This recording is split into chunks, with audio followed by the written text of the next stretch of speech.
It was 1962 when 5 young men hit the stage for the first time under the banner, the Rolling Stones. Just 2 years later, they were a headline act. And it's been that way ever since. Quite a journey for the London group. In the early days, the band had a bad boy image, all long hair and rowdy gigs. Throughout the 60s and the 70s, the band seemed to spend as much time in court as they did on stage.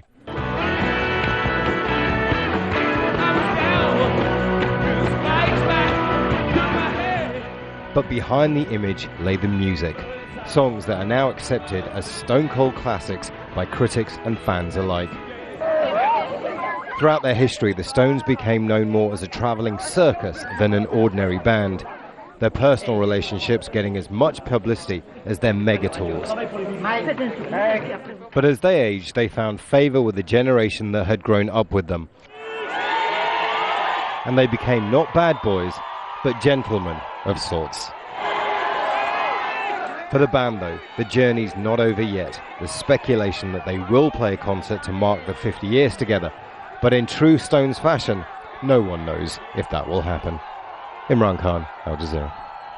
So, what's kept the Stones going when so many others have failed? Let's get some answers with Vivian Goldman, a veteran music journalist and professor of punk and reggae at New York University. Vivian, welcome to the programme.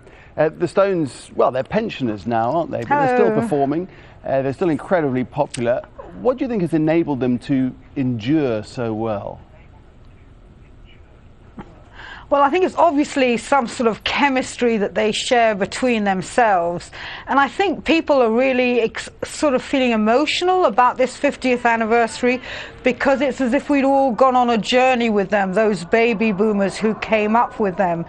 You know, I remember a time when a new Stones record was such an event. And for example, when Brian Jones died in 1969 and they had an epochal-free show in Hyde Park, all of young London was galvanized. I'm still upset my parents didn't let me go because I was too young. But I think now when you look back on the Rolling Stones, maybe almost one of the most significant things about them, they're even named after a Muddy Waters song, and at a time when England was trying to find its pop voice, it really found it in the blues, American blues, Delta blues, and Chicago blues.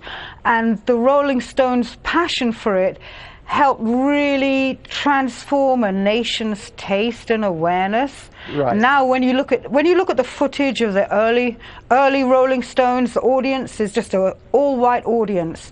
England was like that then, so it's like it's changed so much, and I think the Rolling Stones' music and absorption of Black American culture created part of that change. Right, and Vivian, you were clearly a fan as a teenager. Did you then go on to meet them, and did they live up to expectations? Oh, I was lucky enough to work with Keith Richards in Jamaica. Keith Richards is a big fan of Jamaica, and he was doing a project with some Rasta drummers called the Wingless Angels.